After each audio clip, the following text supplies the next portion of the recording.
پتہ چلا کہ قرآن کریم سے نظام زندگی کا بھی پتہ چلتا ہے، نظام زندگی کا۔ اب مثال سمجھ لو، دورے والے جانتے ہیں ان کا تو قند مقرر ہے، قند مقرر۔ ایک دفعہ کوئی گلقند کھائے، بیمار تھا طبیعت تھی، اب ویسے ہی کھا لیتے، اچھا لگتا ہے میٹھی چیز، اس کو کہتے ہیں قند مقرر۔ موسیٰ علیہ السلام اور آدم علیہ السلام کی روحوں کی ملاقات ہو گئی عالم ارواح میں، تو موسیٰ علیہ السلام تو وکلم اللہ موسیٰ تکلیما، زبردست پیغمبر ہے اور کلام کا امام ہے، کلیم ہے وہ، موسیٰ کا نام ہی کلیم ہے بابا، عہدہ ہے ان کا۔ تو آدم علیہ السلام سے کہا کیا ضرورت تھی، آپ شجر ممنوعہ کے پاس گئے اور ہم سب کو پٹوا دیا اور جنت سے نکلوا دیا، آرام سے رہ لیتے۔ اب ہم جو ہے نا مارے مارے پھر رہے، کہیں مارگلے میں گر رہے ہیں اور کہیں سرات میں ڈوب رہے ہیں نہیں آتے ادھر ادھر، آرام سے وہ ایک ہی درخت سے ذرا بچ جائیں۔ آدم علیہ السلام نے کہا تجھے جو توریت دی گئی تھی اس میں یہ عبارت موجود تھی کہ میری پیدائش سے 2000 سال پہلے فیصلہ ہوا تھا کہ اسی طرح مجھے جنت بھیجا جائے گا، پھر کسی بہانے نکال کے دنیا میں لائے، یہ لکھا ہوا تھا؟ اس نے کہا لکھا ہوا تھا۔ کہا اتلومنی بما قدر اللہ علیہ، ان کاموں کا تانا دے رہے ہو جو پہلے سے طے شدہ تھی۔ ان دونوں واقعات کو نقل کر کے جناب نبی کریم صلی اللہ علیہ وسلم فرماتے ہیں فحج آدم موسیٰ، آدم علیہ السلام موسیٰ علیہ السلام پر حجت سے غالب آ گیا۔ کیوں؟ آپ نے کیا اس لیے ایسا ہوا، یہ تدبیر ہے، اور اللہ نے لکھا تھا ہونا ہی تھا، یہ تقدیر ہے۔ تو جو نظر تدبیر پر رکھے وہ کمزور ہوگا، اور جو تقدیر کے ساتھ چلتا رہے وہ ضرور ہوگا۔ مطلب یہ فحج آدم موسیٰ۔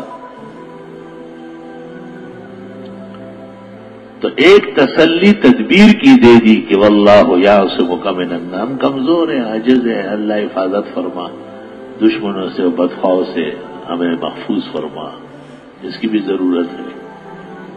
اور اب یہ کہ کیا تبلیغ سے، دعوت اللہ سے پورا جہان ٹھیک ہو جائے گا، تبلیغی اس خیال میں نہ رہے۔ بعض تبلیغی بھائی ہمارے مخلص ہے بہت زیادہ، رونے لگتے ہیں فلاں کافر مرا یہ مرا۔ میں نے کہا یہ قدریہ کا عقیدہ ہے، اہل سنت کا نہیں ہے۔ آپ مسلمان رہے، اہل سنت قدری ودری کرامی نہ بنے۔ جس کا جس طرح خاتمہ طے شدہ ہے سو ایسے ہی ہوگا، اس میں آپ کوئی کیڑی پیڑی نہ کرے۔ ہاں یہ کہے کہ ہم سے کام نہیں ہوا، یا ہم ان تک نہیں پہنچے، یا ہم نے، یہ ٹھیک ہے، لیکن یہ کہ وہ کیوں کافر مرا یہ غلط بات ہے، یہ تقدیر پر اعتراض ہے، اور قدریہ منکر تقدیر ہے۔ اصلاح کرنا اپنائیت ہے، تبلیغی جماعت ہماری ہے، ہم ان کے ہیں، وہ بھی ہمارے بزرگوں نے دین کے فائدے کے لیے آگے بڑھایا ہے اور اللہ نے اس کی مدد فرمائی۔ اور جس سرزمین پر آپ ہو تبلیغیوں کا خیال رکھیں، سرپرستی کریں، ایک آدھ دعوت بھی ان کی کریں، خوش ہوتے ہیں بہت، آخر مسافر ہوتے گھر پر آئے ہیں، لوگوں کو ترغیب دے کے مہمان آئے ہیں اللہ اور رسول کے اور مسجد کے، اور جب آپ کی امامت صحیح ہو اور آپ کامیاب خطیب ہو تو لوگوں کو کہے کہ ان کو چولہا نہ جلنے دے، چولہا نہ جلنے دے۔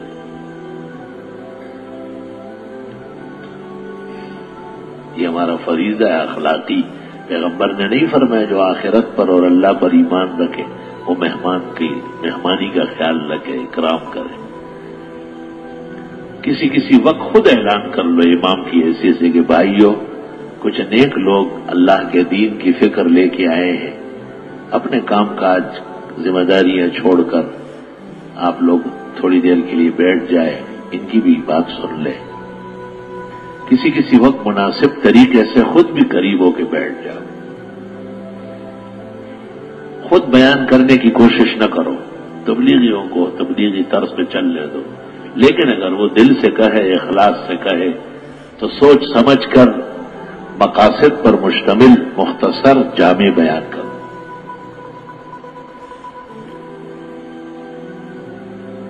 اس کا یہ مطلب نہیں ہے کہ وہ سب جبریل اور میکائیل ہے، وہ ہے وہی جو جیسے ہے، وہ عوام ہے، ان کی باتوں پر بھی نظر رکھنی ہے، ان کے بیان بھی سننے ہیں، ان کو سمجھانا بھی ہے۔ میرا ایک دوست تھا، وہ ایک کالج کا پرنسپل تھا، میرا بہت جاننے والا تھا، ہمارے یہاں جماعت لے کے آیا، مجھے کہا اجازت ہے، میں نے کہا جاؤ بیان کرو۔ بیان میں وہ جوش میں آیا، اس نے کہا یہ وہ کام ہے دین تبلیغ، یہ وہ کام ہے، ابھی تک مولویوں کو بھی اس کا اتا پتہ نہیں ہے۔ میں نے وہاں سے مزمل کو کہا، میں نے کہا جاؤ کان سے پکڑ کے لاؤ اس کو۔ میں نے کہا کیا ہو گیا؟ کہا بس بے قابو ہو گیا۔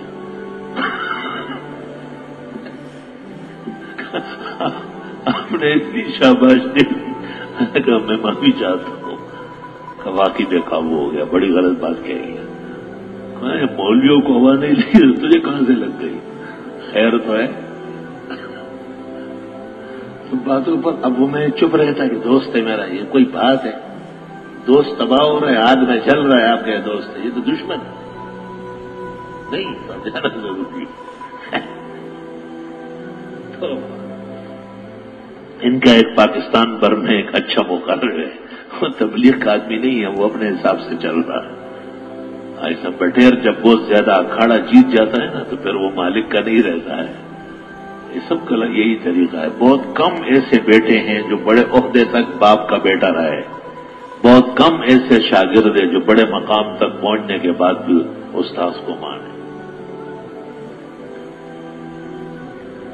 حضرت اقدس شیخ العالم شیخ الہند مولانا محمود الحسن سے رحمۃ اللہ علیہ بخاری شریف دیوبند میں پڑھاتے ہوئے اچانک طالب علم سے کہتے بھئی یہ انور شاہ سے پوچھ کے آؤ، فلاں درسگاہ میں ہے، انور شاہ سے پوچھ کے آؤ کہ یہ کہاں لکھا ہے۔ طالب علم چلے جاتا حضرت شاہ صاحب کے پاس، حضرت شیخ الہند نے یہ پوچھا ہے، تو حضرت شاہ صاحب ان کو بتاتے نہیں، خود درس بند کر کے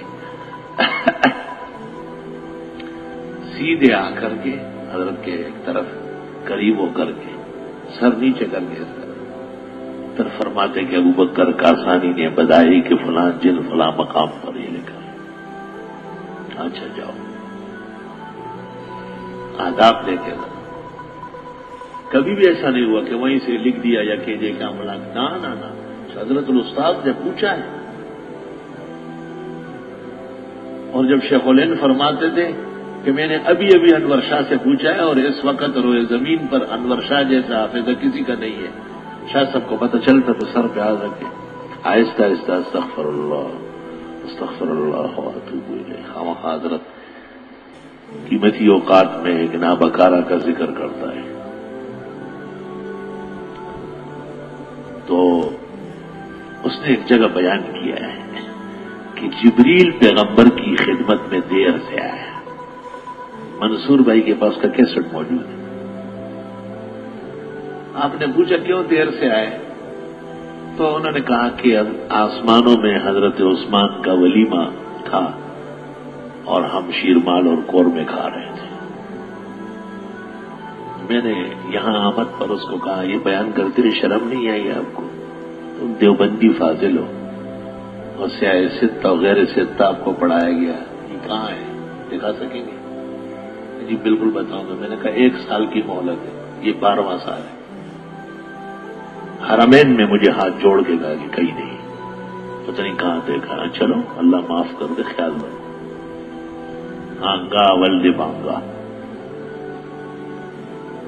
زیادہ بولنا کارنامہ نہیں، صحیح بولنا کارنامہ ہے، پختہ بولنا، الحمدللہ۔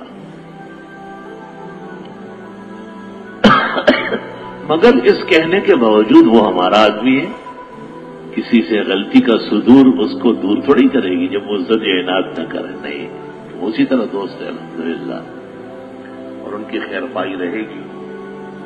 یہ بھی میں نے ان کو ایک موقع پہ کہا کہ آپ پر رفس کا اثر ہے، سامنے بالکل اور آپ کا میلان شیعیت کی طرف ہے، یہ ٹھیک بات نہیں ہے۔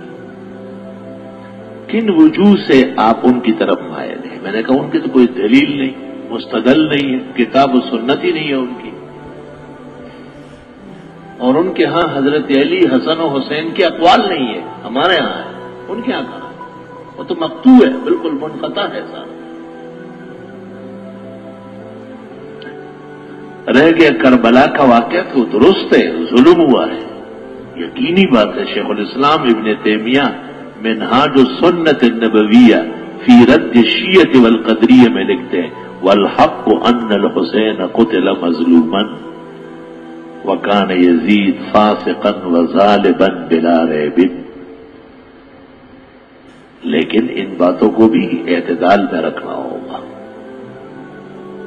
اس سے بھی آگے نہیں بڑھنا ہے۔